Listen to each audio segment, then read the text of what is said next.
Brought to you in association with Grendel Press. This is Werewolf the Podcast, a serial killer drama.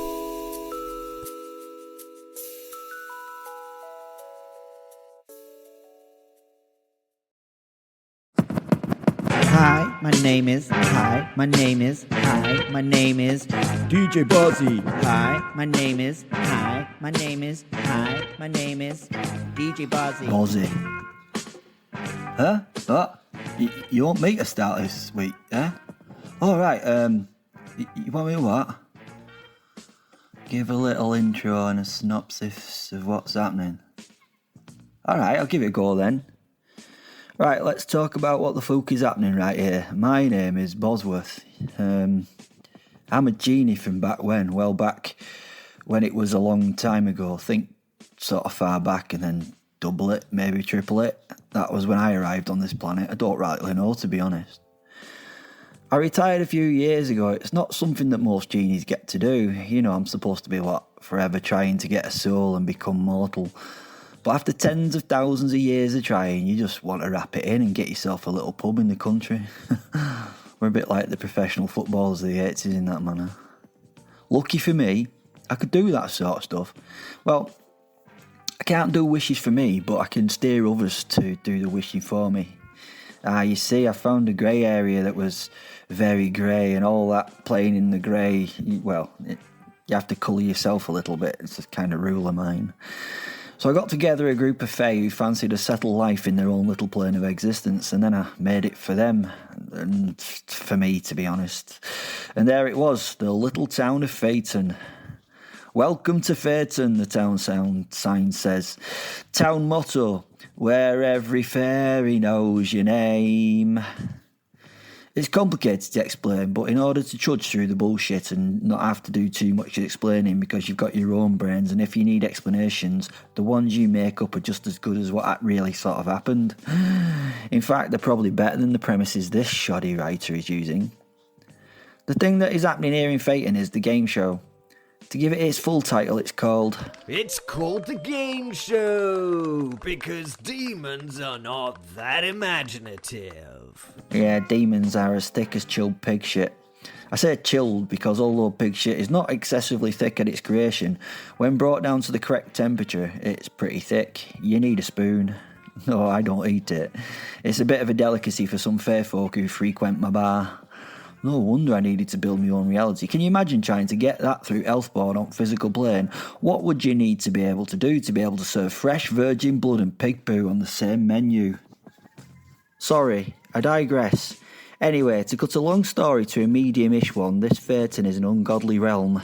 Well, that ain't true, really. There are lots of odds and sods of old gods here. Mainly the ones that have gone out of favour and drank away their sorrows, where maybe someone remembers a name. But it was an ungodly place for the big ones, you know, the famous ones. It's like, you know, like Abrahamic religions. They tended to be a little more about setting themselves aside from supernatural work and world, as though they were better than all of us, which at this point, I suppose they were. But they'd started off small, like all the rest, and it'll end up a distant memory in a few thousand years. So this was an ungodly realm for, well, those gods, I suppose. The gods that were hip at the moment. Right, I need to summarise this shit pretty quick, don't I? Otherwise I'm going to run out of words. Satan wanted Will and the Professor to be friends again. No idea why. Don't give a fuck why, to be frank. Why do they say to be frank? It's weird, that, isn't it? Anyway, she, Satan, had come to me to bring the two bastards together at a time and a place of her want. For this, she'd given me one of the stolen dice of fate. This effectively gave me a wish that I could spend on myself. So I wasn't, going to bollocks this up. I was going to do a good job, if that's possible. Working for devil, for Beelzebub. Can you do a good job for Satan? That would be an interesting chat with Nietzsche about this at some point. Yeah, he's here. Yeah, he's still got a moustache. Lucy wanted them to be on Garment Show. Lucifer, that is. Yeah, Lucy. Anyway, I could do that. That was easy. And then bloody Gabriel, the angelic spanner, put a spanner in the devil's work by banning the game show from the planes his dad was warding over. He can be a proper dick when he wants to be, that Gabriel. This was a bit of a pisser at the time because the government often had the... It's called the game show because demons are not that imaginative. In hell, because that is where he got his greatest audience, in the damned souls that live there. You know, in that damned realm full of damned souls and demons. Everyone down there got to take a break on Saturday late afternoon to watch. It's called the game show because demons are not that imaginative. You need some tea time family fun sometimes, even in hell. Or was it more torture? I'm not sure. So she had nowhere to do it. It's called the game show because demons are not that imaginative. I mean, she had nowhere to get them together in the... It's called the game show because demons are not that imaginative. So she decided to have the... It's called the game show because demons are not that imaginative. In Faeton, my realm, where the one true God wasn't welcome. No, that's not true. It's not that he's not welcome. He probably doesn't even know that we exist. Well, I fucking hope not. Fuck, he might notice. Something I yet to consider. But fuck it, let's do the... It's called the game show because demons are not that imaginative. And hang the consequences. What's he got to do? Kill me? I'd sort of been a bit, sneaky actually. In addition to the die of fate, there was one more agreement that the devil had to give. Oh, my ginny gin, what was that, you may ask? Hi, my name is DJ Bozzy. Hi. It was that DJ Bozzy would be on the deck, spinning those wheels of steel, sending out the bangers, raise it roof, being the master blaster of sonic disaster. Yeah, I think you get it.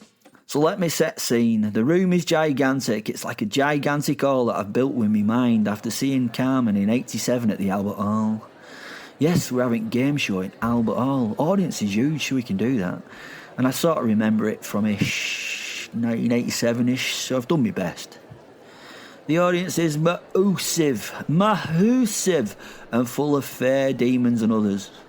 I would explain it to others, but there are a motley crew of monsters and creatures you may never want to think would be under your bed or in your closet, although most of these creatures stay in the closet as they never define their sexuality because, hopefully, looking at them, they don't have one.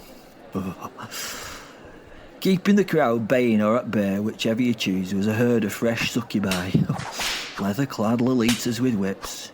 Actually, my ex-Jenny was one of them, and I did my damnedest not to make sort of hooded robe contact with her.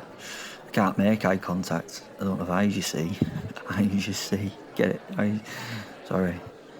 The camera operators were not camera operators. They were part of camera, part organic, green, scaly things. Eyes instead of lenses. Very not good to look at if you enjoyed your breakfast staying in your belly, so I didn't. And there he was on stage, the garment in his human form, the devilish, the handsome Noel Edmonds.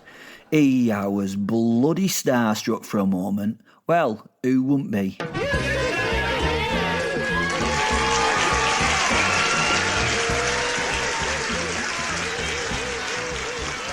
Well, okay, this is new. What the bright lights blind me. I can hear an audience, but it's taking a while to get myself back to being able to see. The sound fades from a kind of mighty crescendo, and someone announces that this is a game show or a what? It's called the game show because demons are not that imaginative. Today, ladies and gentlemen, we have two of the worst monsters that have ever existed. Number one is the Knight of the Fight, the Jeffrey Dahmer, a wearing armour, the gentleman who is a mentalman, Professor Simon de Montfort. Cut! Shouted Noel. In deference to what the Knoll actually was, the garment, the crowd fell into silence. Hey, ladies and gentlemen, there's no need for that. Guys in VT, gallery, can we cut that bit out, please? He said. He raised a hand to an ear and received some sort of feedback from the directors, producers and seducers. Noel sort of crimped his eyes as if struggling to listen to what was being said. He looked up at windows above the audience where the directors lived. Hang on a minute. I'm getting something through from the gallery here. He made a concerned smile. Oh, really? Uh-huh. Mm-hmm.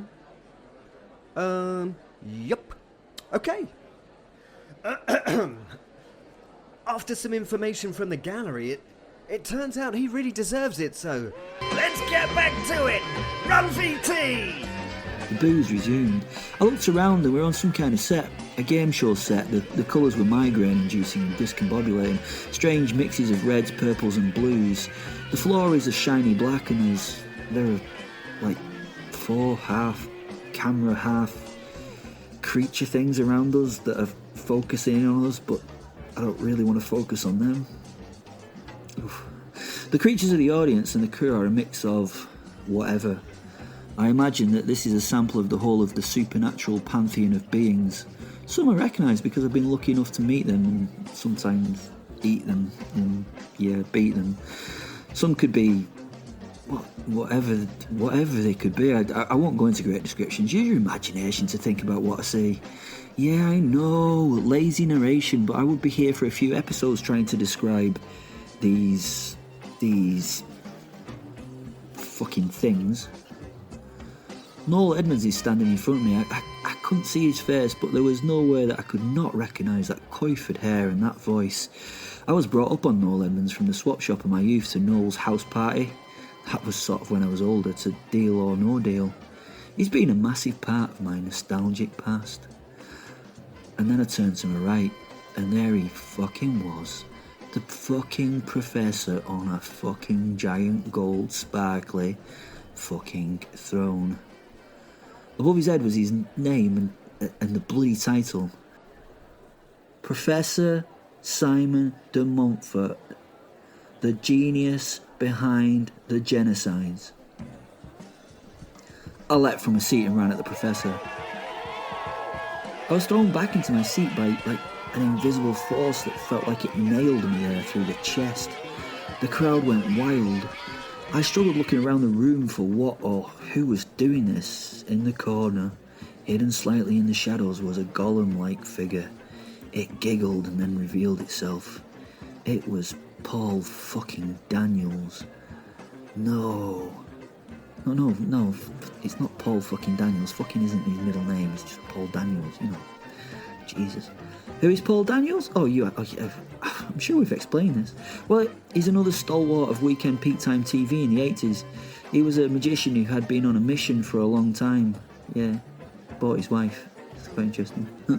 Ho, now then, you'll like this, but not a lot. Ho, you won't like this. He said as he pinned me to my seat by what seemed to be like mind bullets or something. The little magician made eye contact with me and waved a giant wand. Actually, it was a normal-sized wand, but it looked huge in his tiny magician's hand. You won't like this a lot. Not at all, you won't like it. Married me for my money, Debbie. Now that's tragic, he said. He had mesmerised me for a moment, and then my interest returned to the show. The professor was smiling at me, the bastard. A little laugh passed his lips as he shrugged and winked. He was trying to wind me up, and it worked. I squirmed like a squirmy thing, sorry, it's a good description, isn't it? As I tried to get out of the seat to get out of the chair and rip his fucking head off. I'm going to kill you again and again, you fucking... The crowd going wild at this. Well, wilder. I paused looking at the thing with a headset and a clipboard and started addressing it. It had 20 eyes and 2 mouths, but it must be this floor manager. Why do you keep beeping out my swear words? No, why am I beeping out my swear words? Why can't I say or What have you done to my b***ing swearing ability? What happened to a man's right to free b***ing speech? These questions were all ignored by the many-eyed creature. The professor at this point was laughing. The audience was laughing. Noel and I were not laughing. Noel had turned towards me and his eyes flashed into, oh shit. No, I'm not describing it to you. I've been through and enjoyed some horrific in my life, but it made my lower bowel question its need to be full of. I don't often shut up in fear, but I did. And the fucking professor laughed.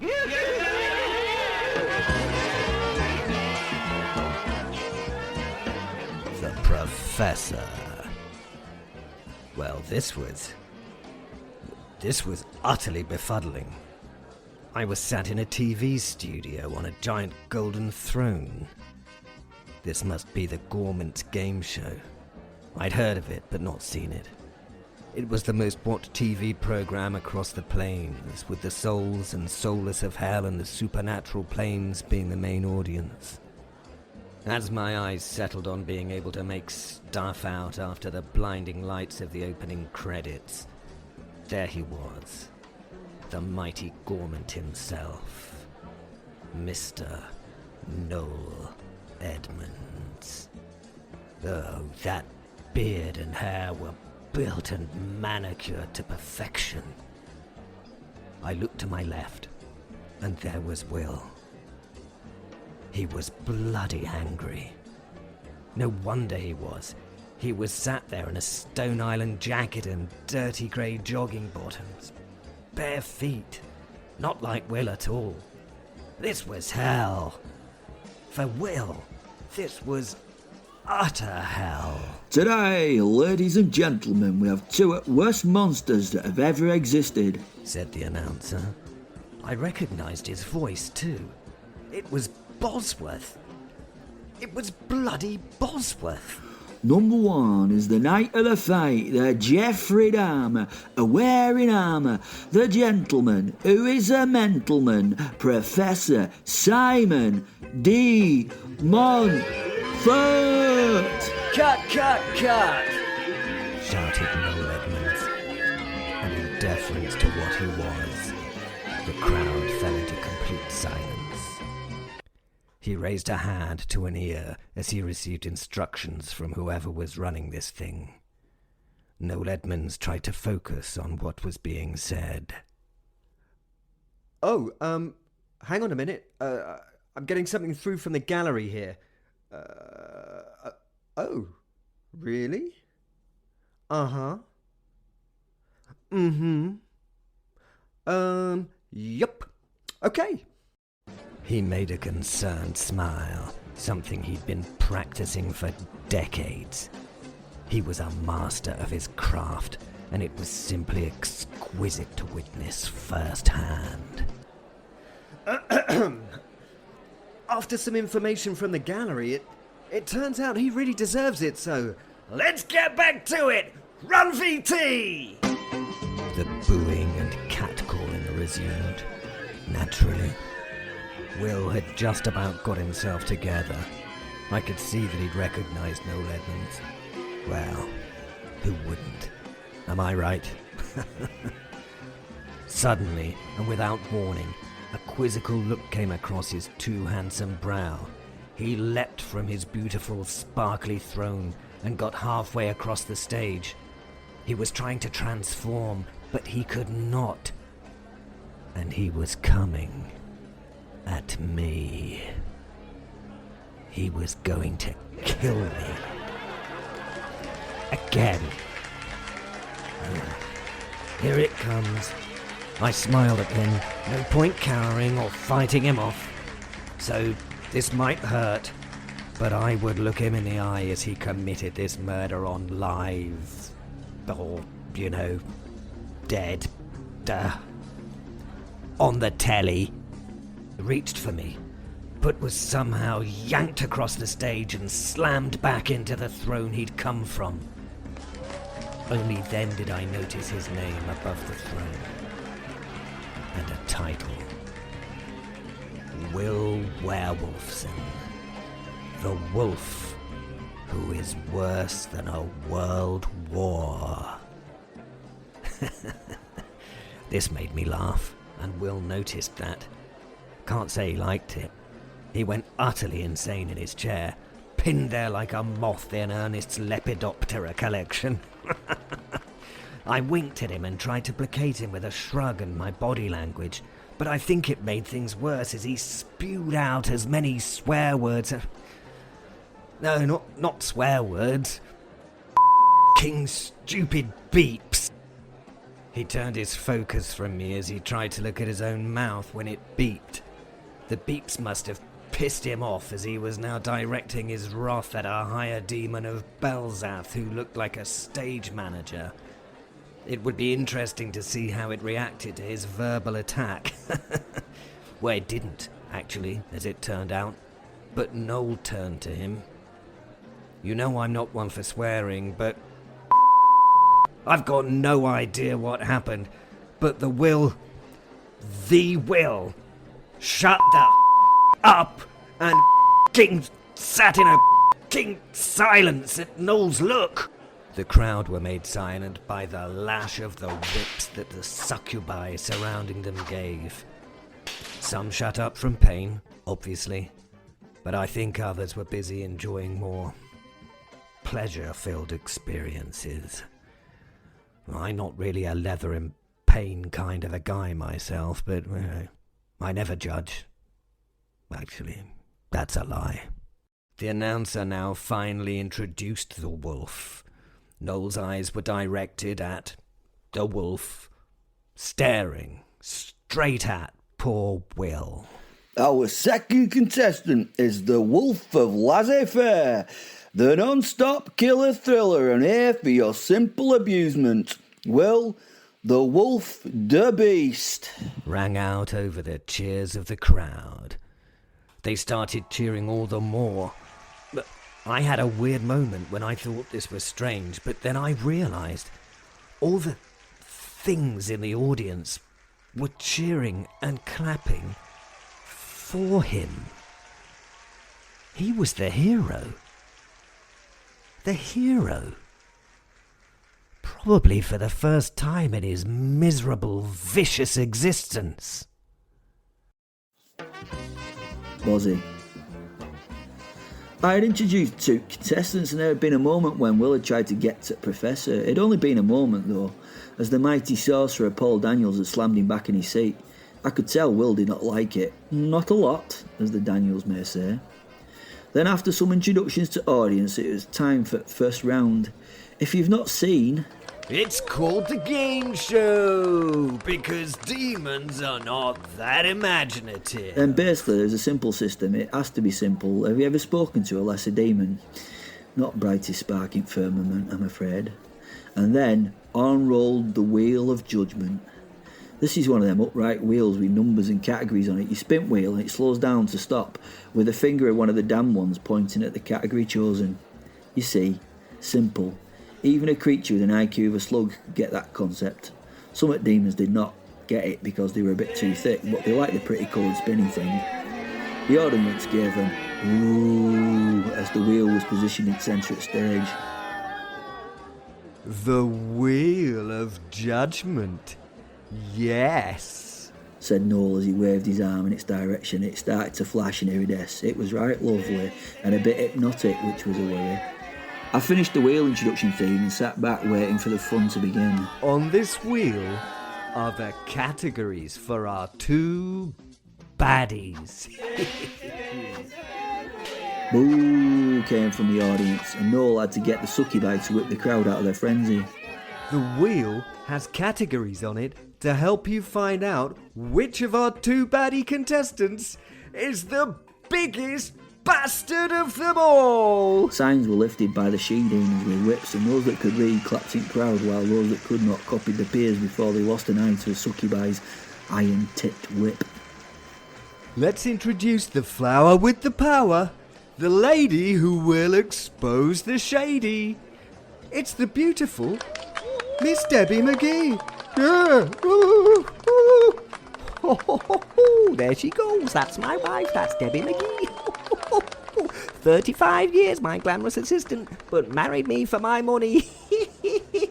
I'm not bitter. It's tragic. Debbie McGee, the famous magician assistant of the mighty Paul Daniels, walked on stage looking fabulous as she always did.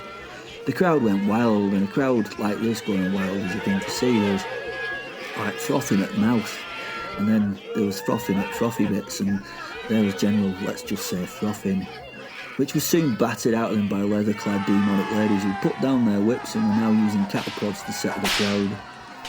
Noel was waving crowds of calm down, but even hard work at ultra-nasty women was having little effect. For a flash, the Gorman became his authentic self, a gigantic black fire-clad monster. He was suddenly filling all and bent double. Black wings were tight to his back. A bovine head with horns and eyes of fire stared at audience for 1 millisecond. Instant silence, apart from the sounds of one little embarrassed demon who was whittling himself with fear at front of the crowd. Then Noel once more stood, his coiffured self at the centre of the stage. You guys know how this works. Members of the audience have put their names down, or at least a sort of squiggle, for volunteering to spin the Wheel of Judgement.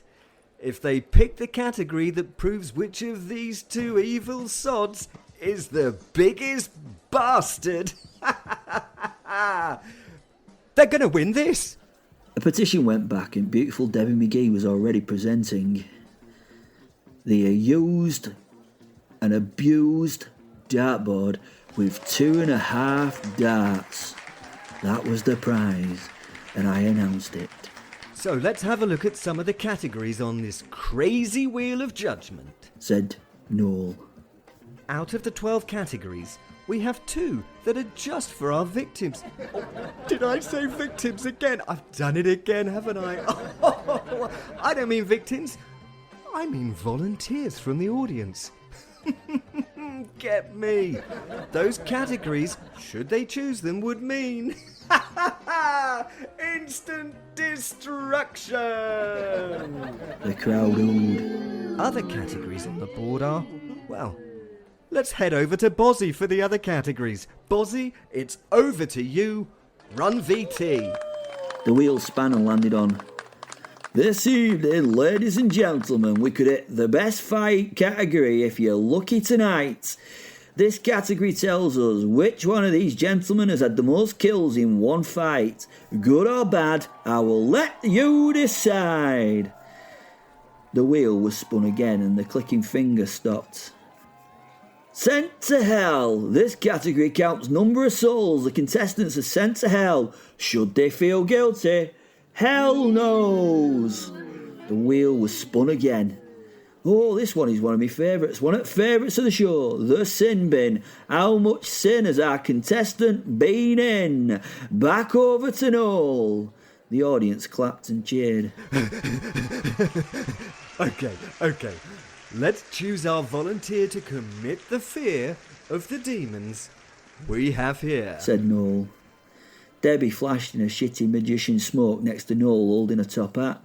So the names of those wanting to try or die have been added to the hat. He reached into the depths of that hat and rummaged around much deeper than the hat looked deep. Eventually he pulled a slightly singed piece of parchment from the hat and put on some reading glasses to read the note. It was a right nice touch. Grascal Duforka, the 3rd level demon of sludge. Come on down! Grascal stood up in the crowd. Well, standing up would be wrong because he was a pile of fecal matter with 3 mouths, 13 eyes and 1 arm. Made of that, make of that what you will, but he was made of, you get the idea. You don't have, it's hard to process the aroma around him, let's say that. 2 succubi holding their noses escorted him down to the stage as the crowd went wild. The little demon was smiling from all his orifices. As he reached Noel, succubi bowed to Noel and waved to the audience. Thank you, Sandra, and thank you, Ada. Our lovely girls there. Thank you, girls. Remember the hot tub in my lava pit, ladies? They It turned and blew him kisses from fang-filled mouths and winked at him with red orbs of eyes. In order to do this, of course, they bent over with their backs to the crowd, purposefully presenting to the clamouring audience two posteriors that would, reorganise the Buddhist monk's thoughts on life and things. As he skipped from stage, Noel went to the little festering pile of a demon and attempted to shake his handy thing, regretting it instantly. After doing so, he raised his dirty hand to the sky and flames cleansed it of the goo. Right, yuck. Right then, Grasgul, you've been a sludge demon here for 14 centuries, correct? He asked the demon. Yes! Replied many of the mouths. What does being a sludge demon mean? I mean, what do you do? He asked the bile. I drowned its souls in schnitz. He told Noel. Ah, good. And, what do you do in your spare time? The Pope became confused and couldn't form an answer, then with a smile told Noel. I drowned its souls in schnitz. Noel could see that this was probably time to stop this naughtful conversation. Oh, well, right, a round of applause for him. That. Whatever. He told the crowd. Now, if you slime your way over to the wheel, we're going to want you to spin it. As the demon arrived on the raised dais, Debbie smiled, retched, and stepped to the opposite side at wheel from him, trying to put as much distance between her and the horrible vomit-inducing creature. Noel got the audience clapping with the aid of his leather-clad vixens and shouted at Grasgul. Spin the wheel. The little demon grabbed it with his one multi-elbowed arm and gave it a giant swing. It was good. Spin, spin, spin the wheel of judgment. Watch that bastard go. Started in the audience, who was taken up by all in studio repeatedly as the wheel clicked past all of the various categories. Eventually it wheeled slowed and started to clatter around to finally stop. It almost stopped on instant destruction, which wouldn't have been good for the demon, but it just click. And the first category is number of selfless souls saved, said Noel to the cheering crowd.